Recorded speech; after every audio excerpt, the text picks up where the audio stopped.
CNG. Non. Le RPG. CNG. Oui, je sais pas ce que c'est. C'est pas du gaz? Gaz naturel véhicule. Qui dit bonbonne dit explosion. Quand vous avez un garage en sous-sol, il paraît qu'on ne peut pas le garer facilement. On n'en trouve pas partout. La voiture doit coûter plus cher. La taxe, c'est comme le diesel, donc. L'autonomie, ça doit être la même chose qu'avec les carburants traditionnels, je pense. C'est plus propre en tout cas que l'essence et le diesel. Qui consomme pas beaucoup. Mais si c'est plus intéressant, ça peut clairement être une bonne idée. Ouais. Ah bah du coup je vais faire une recherche. Hein. C'est parce que vous m'en parlez que je l'ai vu CNG qui était écrit, sinon je sais pas où ça se trouve. Le CNG, ça serait vraiment une bonne alternative, quoi. Ah bah là, la bleue là. Je me posais la question, tiens, pourquoi une pompe bleue? Ben, voilà.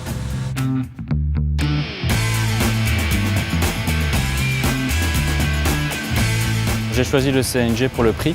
Un plein de CNG ici me revient à 15 € et avec 15 € je fais plus ou moins 400 km. Ça pollue quand même nettement moins. Quand je sors la voiture du garage, il n'y a pas d'odeur.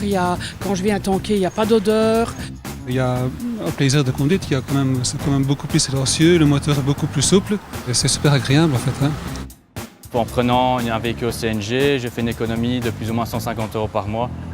C'est vraiment le carburant idéal. J'ai eu aucun problème, ni moteur, ni au niveau du confort, ni au niveau de l'usure ou quoi que ce soit. Il n'y a pas du tout de bonbonnes dans le coffre, elles sont vraiment en dessous dans la structure de la voiture. Le coffre est identique à un véhicule diesel. Elle est moins chère pour ma société, mais également elle est hyper intéressante à titre personnel et environnemental, puisque c'est un produit gazeux. Il n'y a pas de camions qui sont nécessaires pour venir faire le plein de la station, il n'y a pas de pollution. C'est financier pour moi en tant que leasing, mais c'est aussi une démarche citoyenne en tant que respect de la nature et respect de l'environnement. Le fait d'avoir peu de pompes, en tout cas en Wallonie, c'est pas vraiment gênant parce qu'elles sont quand même relativement bien réparties. Ça fait un peu plus de 6 mois que j'ai la voiture et honnêtement j'en suis très content.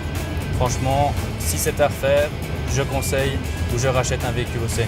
D'ailleurs j'envisage d'acheter un deuxième véhicule et ça sera certainement un au gaz. Aujourd'hui, c'est la meilleure alternative possible à l'essence et au diesel.